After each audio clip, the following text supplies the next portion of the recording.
And I definitely felt like I did my work and I walked out, but I didn't know to what degree I was so right for the role per what Corey Barlog was seeing on his end.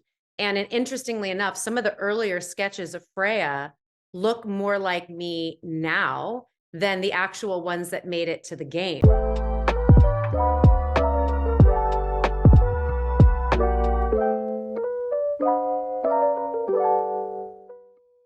Hello, everyone. I hope you're all having a wonderful day today. My name is Talal, and you're listening to the Popcorn and Soda Podcast, the show where we discuss all things movies, pop culture, and so much more. I want to thank each and every one of you for making me a small part of your day. On today's show, we're joined by a very special guest. You know her best from projects such as her BAFTA Award nominated performance as the Norse goddess Freya in Sony PlayStation's God of War video game series, as well as starring opposite Kiki Palmer on Nickelodeon's True Jackson VP. A true creative artist who does it all. Our guest today, Danielle Bisutti. How are you, Danielle? Oh, I'm so wonderful. Thank you, Talal. And now I want popcorn and soda. I'm sure that happens with all your guests. You know what's Yeah, fun? it does. So, hey, you know what? Nothing more delicious than those two combinations, right?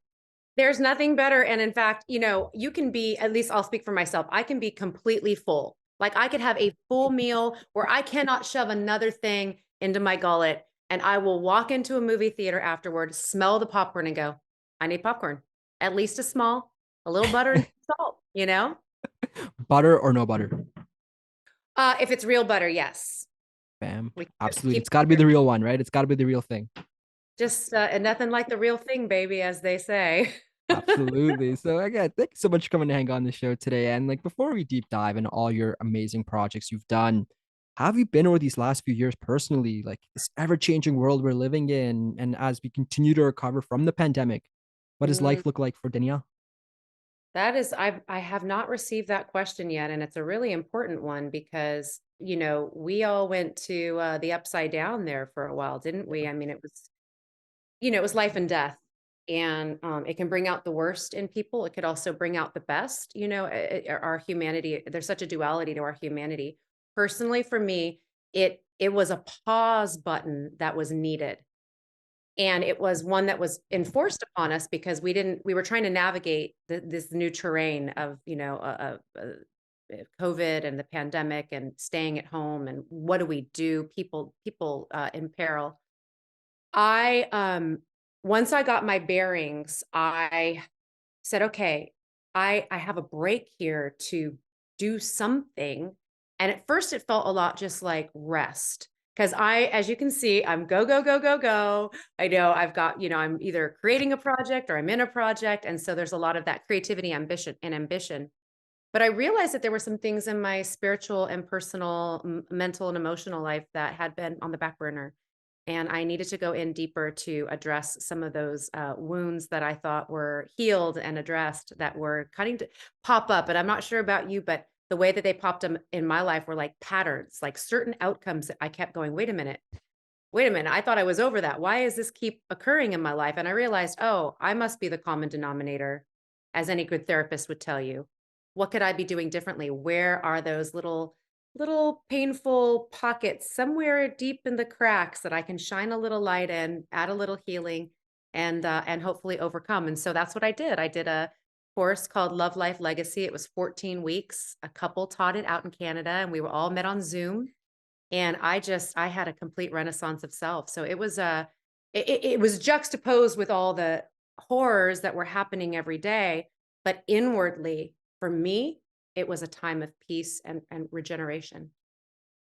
That's awesome. And that's so great to hear because like you mentioned, it was definitely a time of reflection, I feel like, because we're always just so on the go, always thinking about the next project, always thinking about the next interview, or just our everyday life. But then when you're kind of forced to stop and really think about this is where I am in my life, here are my faults, here are things I want to work on, it really opens your eyes to a lot of things. And I'm really hoping that a lot of people that are just listening to this that maybe they can take away even like one positive that came out of this entire experience because for better or for worse most of us didn't have a choice in terms of just having to sit still and just reflect and be at home but I think if you can take a positive out of this I think you won, right? Like your health is wealth, as they say, and just our mental health is just, I think even that is just so key and important, especially in the creative arts where it's always about the next one, right? Oh yeah, yeah. And you mentioned something, two things that I really landed for me. One was the stillness. We were forced to be still. We were forced to stay indoors even. And for some people had to address the relationships that they were in. They had to address maybe kiddos that they hadn't spent time with. The animals loved it because the dog and cat were happy because their owners were home the whole time. And so and for people like me who I was single and I was living by myself, it caused me like the number one relationship was myself. And so how do I go in and how do I address Yeah. things I've been neglecting? And you're right. The other thing that landed is we are in a fast-paced society. For better or worse, capitalism is awesome, and it also can have its faults, right? Because you're constantly striving, and especially in our industry where it's you're just as good as your last job, and what's the next one, and where am I going to get that security next? And it can cause one to forget about what is most important. It is this pausing and taking time for yourself. And this last week has been like that for me. It has been go, go, go. And I like last night, I just booked myself a massage because I was getting really weepy and I was like, it's too much. So I was like, all right, let's book a massage. Let's get that extra hour of sleep. Let's just remember that if I'm not taking care of my inner life, like nothing's going to be really great on the outside. Yeah, totally. And it's so true. I think those little things like that, whether it's a massage, whether it's like going out for a walk or just unplugging from social media or your phone, Oh I yeah. think that is so important. And that's I don't I people don't realize that we're like addicted to these things and it's you forget your phone. I'd rather like lose my wallet than my phone. And that's like crazy to think nowadays, right? It's like you're so glued to this. And when you unplug, it's just such you find that piece that you don't know that you're really missing. So it's good to hear that you're making time for yourself, and it's good to know that you're doing well as well. That's awesome, and for everyone else, I hope you're all doing well as well. So before we deep dive into some of your work, is one thing I found so fascinating about you, Danielle, is that there's so many different layers to so many different performances you've done and different types of roles you've done. And I'm fascinated by that because it's you've done a bit of literally everything you can in the creative arts. And I think that's so awesome. So where does this all begin for you? And like what inspired you to be an actress and even just a creative artist all around board? I come from this huge Italian family where just there are a lot of artists, right? Like directors, writers, actors, models, songwriters, cameramen, set dressers, and so it wasn't like having Steven Spielberg as a daddy or an uncle that'd be like, sure, put her in. But everybody was involved with their creativity. Everybody was out in the world doing it. So I was surrounded by it, and of course, I was able to glean the talents from my mom and my dad and the desire. And so we were, I guess you could say, a sort of entertainment based artistic family. So that was always the desire was there.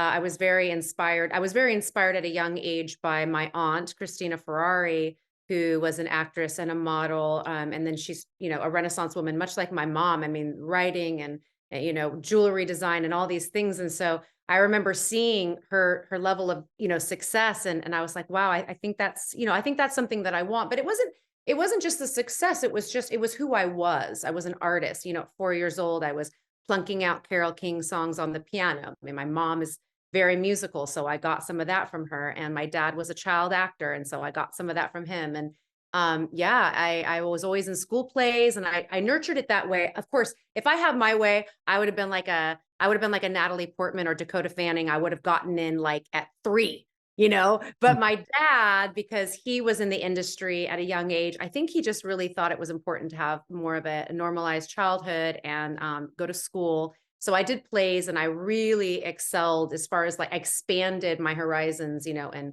junior high and high school. And then I decided to go to college, which was interesting because I could have just right after high school, like gone out and pound the pavement. But Mhm. I went and I got a theater education, double emphasis in musical theater and acting. And I just kept studying my craft, enriching my life experience and learning great techniques from the greatest teachers and all the characters that I got to play. And you are right, I play a myriad of different types of characters.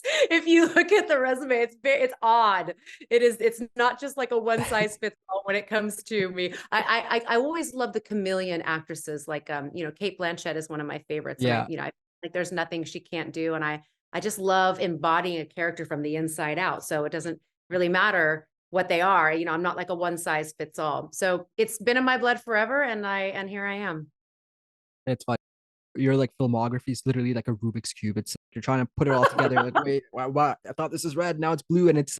I think that's so awesome though, because I think it all like eventually leads us to where we are today, and all those little Yes. all the performances, whether it's in front of the camera, behind the camera, in front of a mic, motion capturing, Yep. voiceovers. I think the beauty of a creative artist like yourself and just how much you're thriving today, I think it's just a combination of all those things coming together. And I think it's so amazing all the great things you've been able to do. And just God of War, oh, I'm a big video game fan myself, and I recall specifically growing up watching my older brother play the original God of War series on the PS2, and it was just like, whoa, mind blown. And it was such a fantastic mythical game even back then. And now flash forward over 10 years later, and the team at Sony continues to create possibly like the best video game ever of all time. So Arguably, and in my opinion, the best, but yes. yeah, so like, hey, let's before we dive into God of War,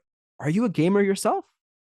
So I grew up playing video games. Like I'm a Gen X girl, so like 80s, 90s, but it was the arcades, right? And so now everybody knows what the arcades is because everyone's watching Stranger Things, and it's Yeah. really cool. And it's like, oh, it's retro. It's like now it's my childhood and I feel so old. But it's fantastic.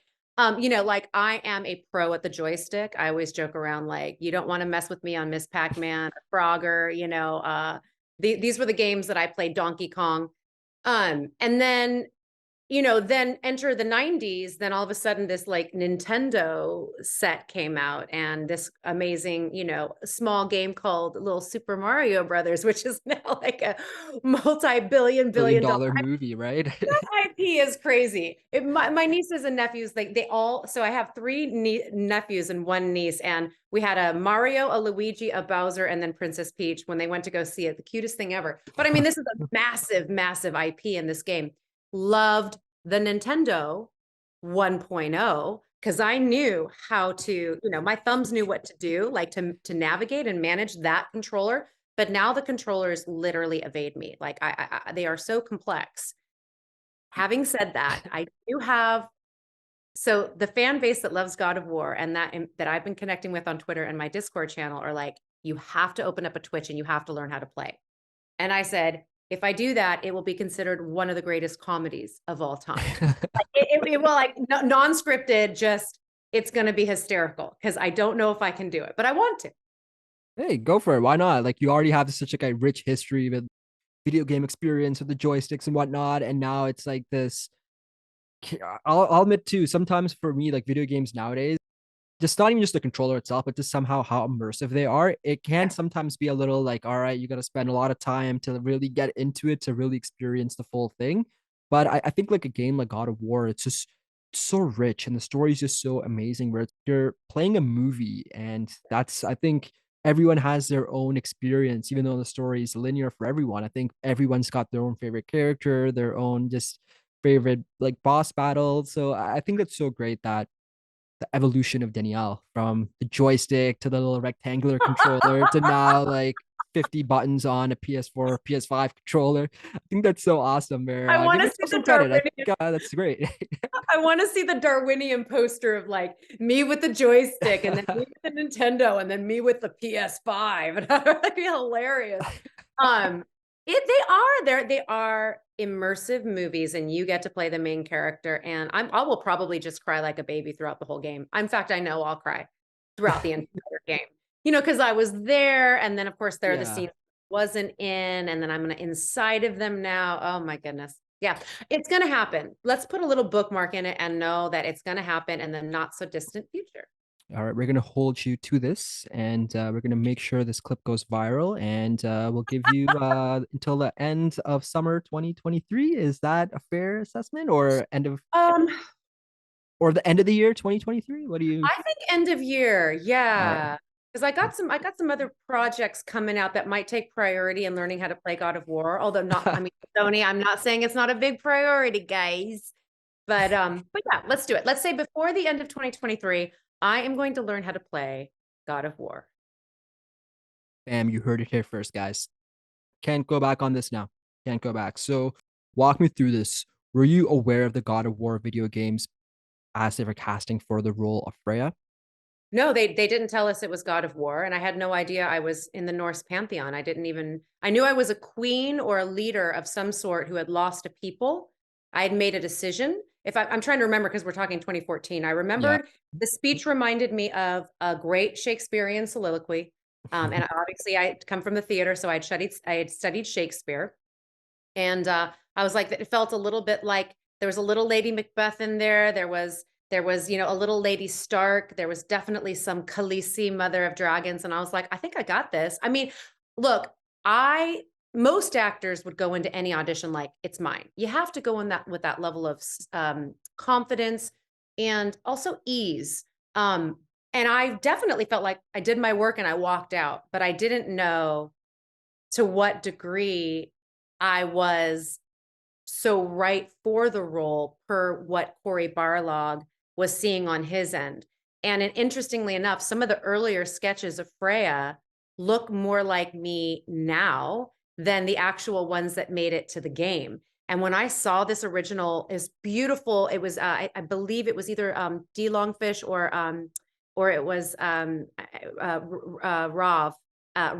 Grassetti. Yep. Um, and it's Freya, and she's got like her hair's got like beads and some feathers, and she's got like this kind of it looks almost like tribal Vanir outfit on, and she's by her boar, she's by Hildisvini, and she's kind of got her hand on Hildisvini, and she's got blue eyes, and she's got the cheekbones and the forehead, and she's just standing there, and I was like, holy cow! So I think look, I did my job. I memorized it. I embodied the monologue. I did well as an actress, but I think I also was like, they were like, whoa, wait, she just came off the page because they had these renderings that looked like me. So it was a gift from God, I had no idea what I was walking. I didn't know it was God of War until the table read, and I didn't know it was Freya and Norse mythology until I started speaking the words. And then I was like, oh my God, I would have done so much research.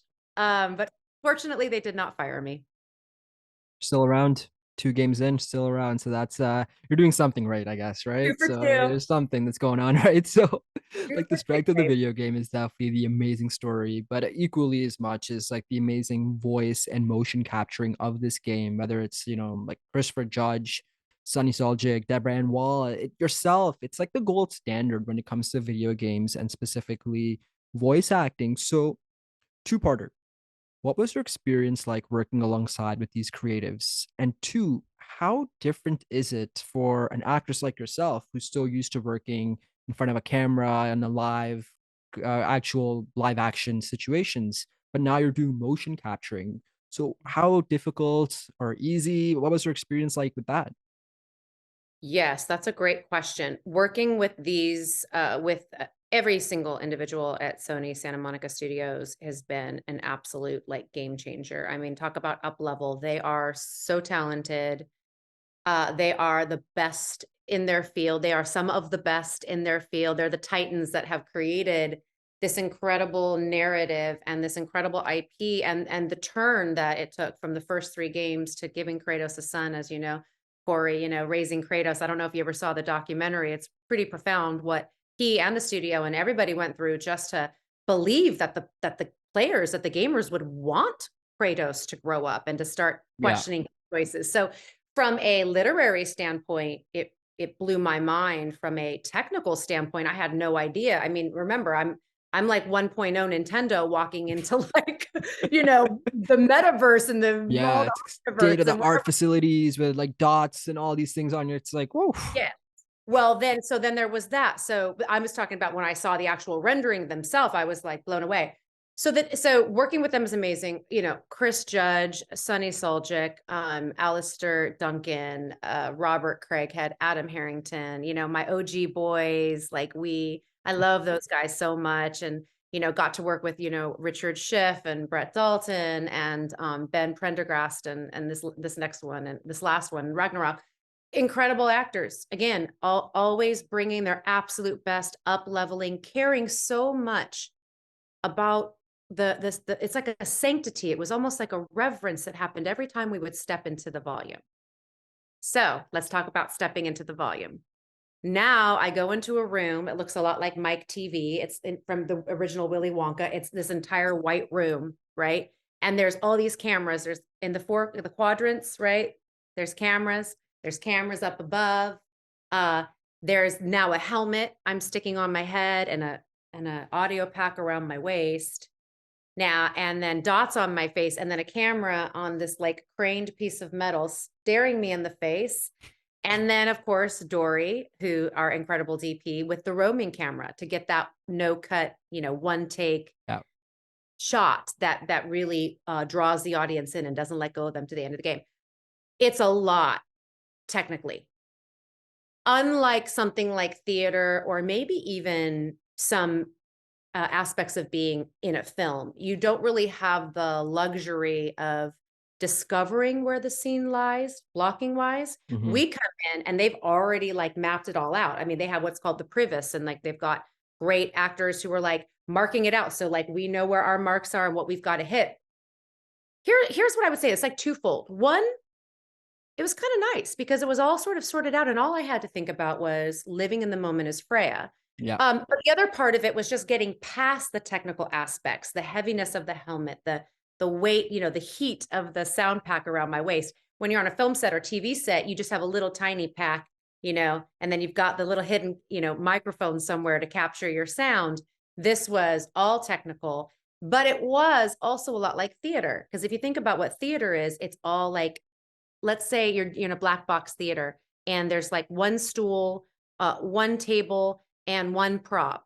That's kind of what it was like. It was very bare minimum theater in the round, where it didn't matter where I was in the space. I was always being captured. I was always being seen. And then the choreography, the camera was right there, whether it was moving behind my head to get Chris Judge and some great line, circling back around him to pick me up with the one tear coming down, like whatever it was all perfectly crafted out so that I just had to be in the moment. Bam. I think you nailed it there perfectly. Couldn't you described it so well because it's like being in the moment and being present. And I guess I never put the two together in terms of theater and motion capturing where you're just there and it's almost like without the help of a safety net of like, I guess of course you have probably multiple takes you can potentially do in a motion capture, but like live action, like TV show, multiple takes, you guys are starting up, slowing like, 50 takes. I'm like, but this, it's kind of like acting at its like purity, if that makes sense from like It what really I'm gathering is. from you. Yeah. So I think that is Absolutely. so awesome. And now, when you have a video game that's this successful, and again, it's arguably the best video game ever. So there's been two of these now, minus the original ones on the original PlayStations. Just yourself, where would you like to see the story potentially go in the future for a next God of War video game? Well, I don't know if they're making one. Wink, I don't wink. know. I know I don't know what Sony's up to. I can only imagine they would continue, like it's their biggest selling game, and Yeah, it's beloved, right? It's critically acclaimed, it's beloved. Um, I can speak to what I would dream of or wish of, as yeah, far let's as hear it. and yeah. I would really love to dive deeper into some of her backstory for Freya personally. I know we've heard what happened when Mimir brokered, the wedding, and it was to broker peace between the Aesir and the Vanir. And obviously with an actors like Brett Dalton and Richard Schiff, wouldn't it be really fun to go back and see what that time was like? Freya when she was, single and maybe a little bit more of that like goddess of love party girl. And then, she obviously was very sincere. I mean, when we meet her, she's very serious. She's been stuck in Midgard for 180 years, I think it was. Um, but I'd like to explore that even more. And then maybe through some of that exploration, if we're now in the future, it kind of feels like Freya and Kratos have forged this beautiful friendship that is absolutely platonic, right? both of them have similar losses, whether it be a marriage or a Yeah. child, with Calliope and Balder. And I think it kind of makes sense that they may find themselves together. Now, whether it be romantic, which I think could be kind of fun because I think a lot of players are shipping them, Yeah. or just like, or what I really loved is like there they were, like basically pitted enemies at the very beginning of this. Like I wanted his blood, I wanted to smear it, I wanted his head. It was all vengeance and then all the way to forgiveness and now repair. So I love that moment when it's about we looking into the wreckage. We're taking responsibility for our part. We've got Mimir between us. And now we're going to see to it together. So it would seem to me this together, this I understanding of what together is, would be what we would evolve into naturally. Bam. Looks like we got the story right there for God of War. Get Boom. Sony on the phone. So it's interesting. We live in this The Last of Us world now where the show came out, HBO just completely smashed it, and they stayed true to the content of the video game and they expanded on it and they really spent a lot of time, effort, and of course a lot of money to make this show like work. And it's one of the very few things when it comes to video games, like whether it's on the big screen or on TV, there's always been this like stigma attached to like a lot of video game adaptations where it's like, oh, it's from a video game. And most of them haven't really been received well. But like, again, the show's so universally loved, especially even for players who have no idea that it's based on a video game. So Amazon's up next with them developing the God of War live action TV show. How excited are you for that? Very excited. Very excited to see all the choices that they're going to make. I think one of the aspects to what HBO did, first of all, HBO is top of their game, just like Sony Santa Monica, just like Amazon Prime. I mean, we're talking, the epitome of storytelling in these different networks and outlets.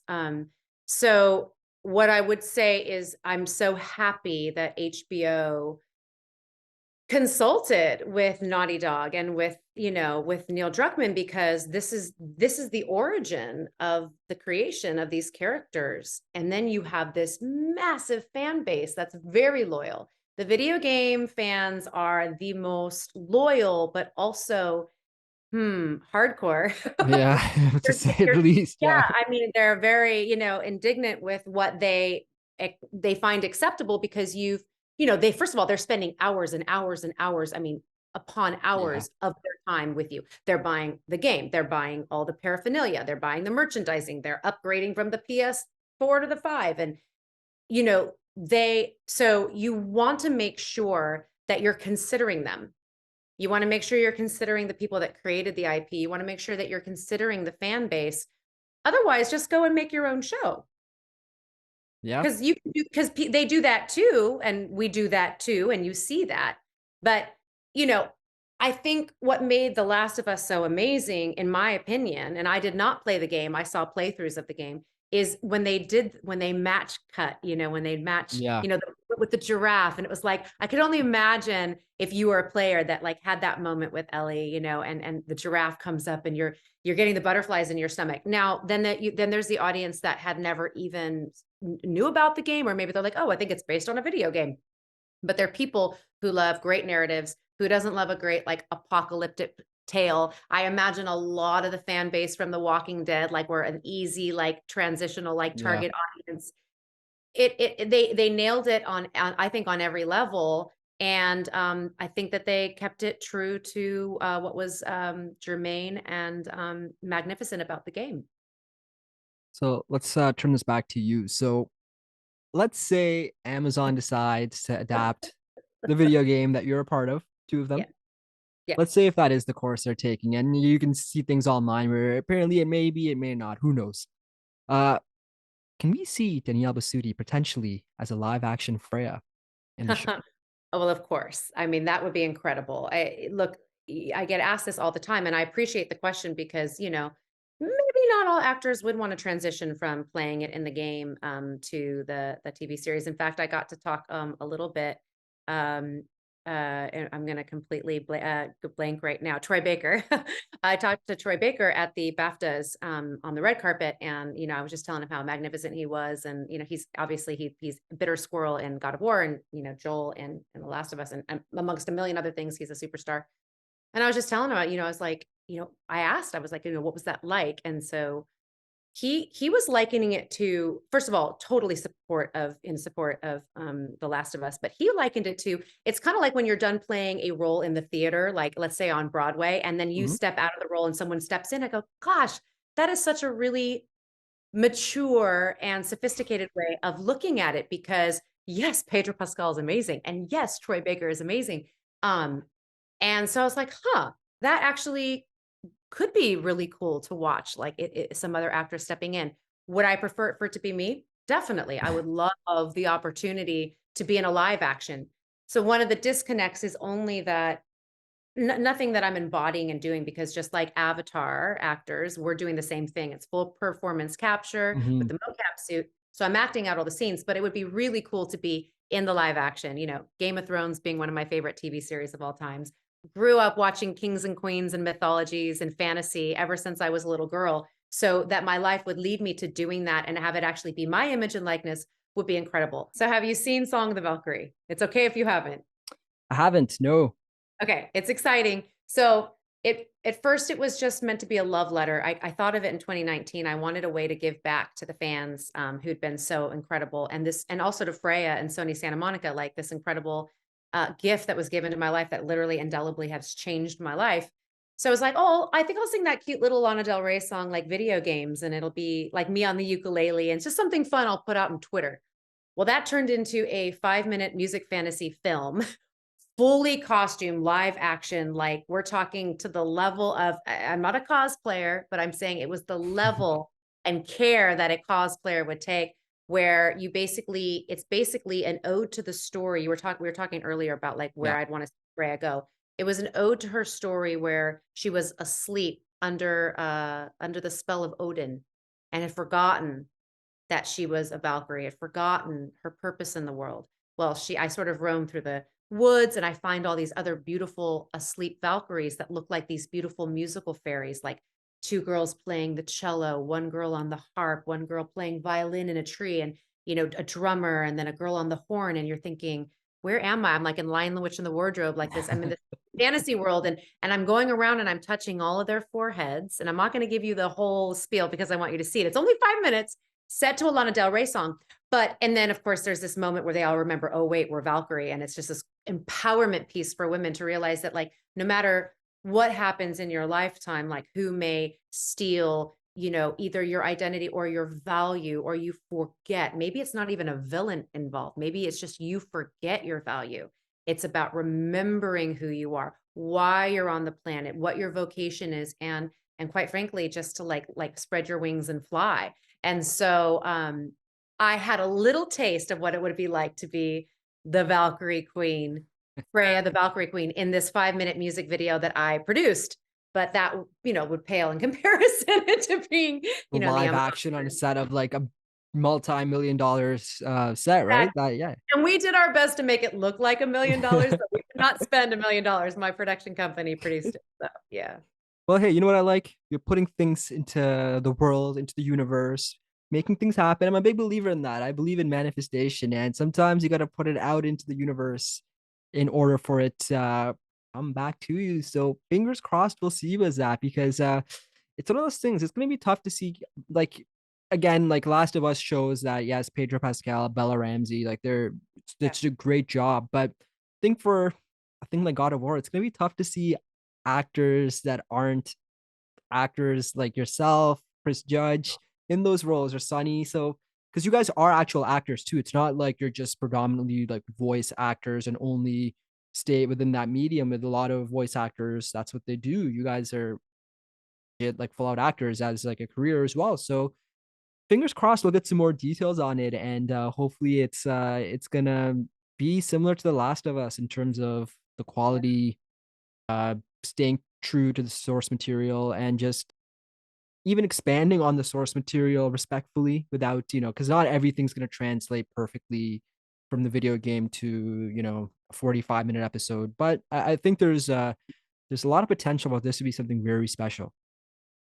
I'm in such agreement with you, and I hope that they're staying close to Cory Barlog and to the creatives at Sony Santa Monica Studios, and also, like you said, like it's almost like the clay that has been sort of designed, but it doesn't mean the clay isn't malleable and can't move, and Right. there can't other tributary stories or ways in which we're staying true to the video game in these essences right here in these instances, but we're also expanding here, or we're subverting their expectations by doing this, but hopefully not too many, because and less about me and more about the gamers, because they'll be like, didn't happen like that. So we'll see. I mean, Amazon Prime, we're talking top tier, so Oh yeah. and I can only imagine it's going to be beautiful, and I would love to be a part of it, yeah, if they want me. Yeah. All right. So we've talked about video games. We've talked about your start in this creative endeavor about acting, voice acting, theater. So outside of the video game realm, what's next for you? Like, what are some of the projects you're currently working on or would like to work on? Great question. I hear there's a TV series coming out on Amazon Prime called God of War, and that would be I'm just teasing. Oh, I think You're I've like, heard of that one. Yeah, I think I heard "Keep someone going say with this." like Oh no, some yeah, obviously indie that new would TV show. Yeah, I think I've heard of that. Yeah, yeah. Whispers. Now that would be incredible. Yeah, to be in another TV series would be really incredible. One of the biggest gifts of Freya was just like being able to evolve and transform with her through her transformative journey, and how was able to, in a lot of ways, like a synonymous relationship. There were like things that were mirrored. Obviously, I'm not this goddess in a Norse pantheon realm, with a son that was killed by a god, but there were aspects in my life where I felt betrayal, and I felt, Yeah. trust and pain and all that. So it was really great to be able to channel. I think this is part of the therapeutic aspects of being an actor, channel aspects of my life into Freya, fulfill her journey and needs as I was sort of exercising my own. I'd love to be in a TV series. I would also, yeah, I mean, just keep going, right? Like film. Yeah.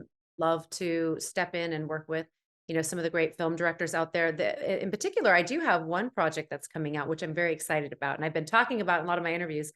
It's called The Blue Rose, Okay. and we officially are going to be at the Fright Fest Film Festival in London in August, which I'm very excited about to return, because London's one of my favorite cities. And I tell people this, I say, if you like David Lynch, the movies like this.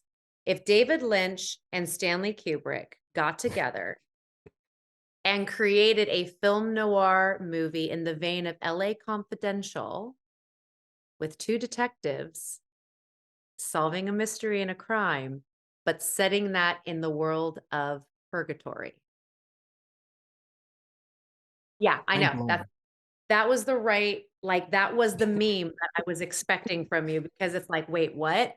What are you I talking play about? I don't know what's happening, but I'm curious. I'm so interested.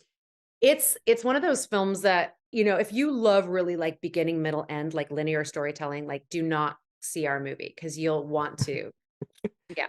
But if you like sort of the more the abstract, like Lynchian ways, where it's almost like dreamscape subconscious, you're kind of putting the pieces of the jigsaw puzzle together. And then a lot of it is like open for interpretation, or really how it made you feel, like abstract art, surrealism, all the things that I really love.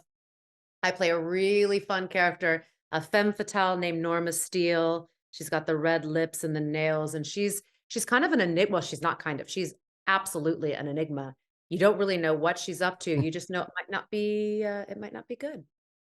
Bam. All right. Sounds amazing. So everyone tuning in, check out Danielle's socials to keep an eye on potential updates on this amazing project that like It's called The Blue Rose. the Blue Rose. I'm looking Yeah. forward to this. You sold me on that description. It's like I don't know what she's talking about, but it sounds amazing. So I am definitely on. I'm on board, and I'm excited for that, and I'm excited for you because I think it's great that like you've had such amazing success in the video game realm, and you've become a part of the video game community in terms of how beloved your interpretation and your performance as Freya is. So I think it's good that now also we get to see you in live action as well, because I think that's important. Because as you were talking about earlier, every little role, every big role, every voice role, it all adds up, and it all continues to just make us better in our performances. So I think that's awesome, and I'm looking forward to that. Is a potential release date on that yet, or is this something? Well, we'll thank you for that, by the way, Talal. It's going to be August 24th through the 28th at the Fright Fest Film Festival. And I'm not sure if there'll be a way to see it online, because I know now festivals are actually like meeting in person. Obviously, Yeah. we crossed that threshold where everything was online because of COVID. Mhm. Um, but alongside of that, I have two feature films that my company is in the process of producing. One of them is a dystopian sci-fi thriller horror called Osiris, based on AI. And when the AI starts to take over, which I know we're all very Yeah. nervous about. I mean, That's it's like already started already. It's like it's already started. Yeah. yeah. It's already started trying to replace all of our jobs. I mean, it's kind of crazy. So that's Osiris. We've got that in development and close to pre-production, and then also a psychological thriller, fantasy horror drama called Wake Me.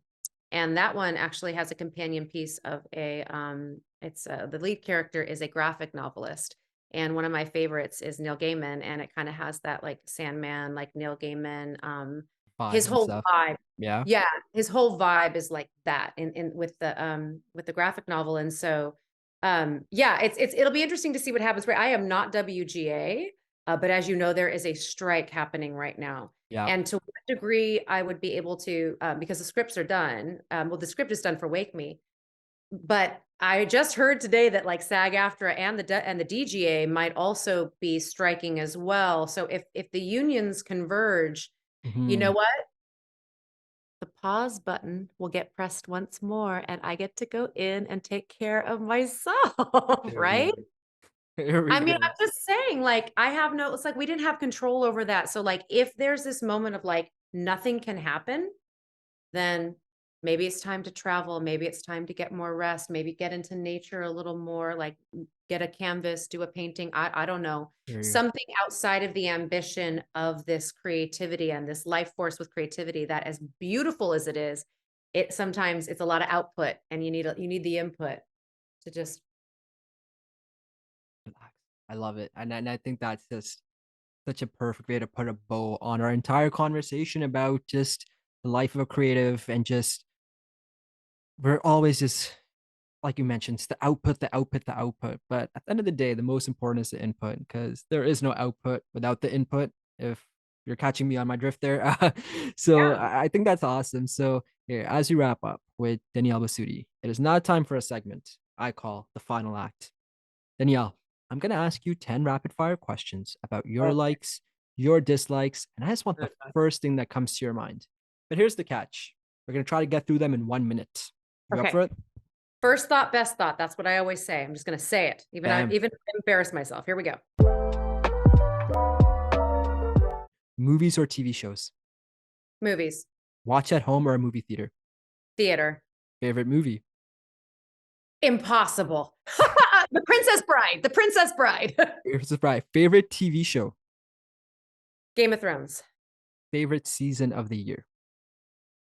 fall. Does pineapple belong on pizza? No. Ah, heck yeah.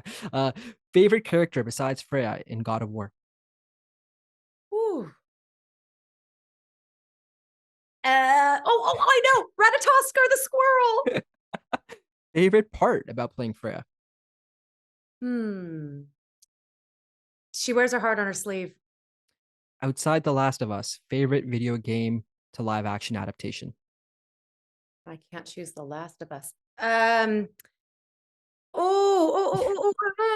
no, Charlie, little lion, no, no. Oh, Mario Brothers. Mario Brothers. All right, lastly, describe your journey in the creative arts in one word. Resilience. Bam.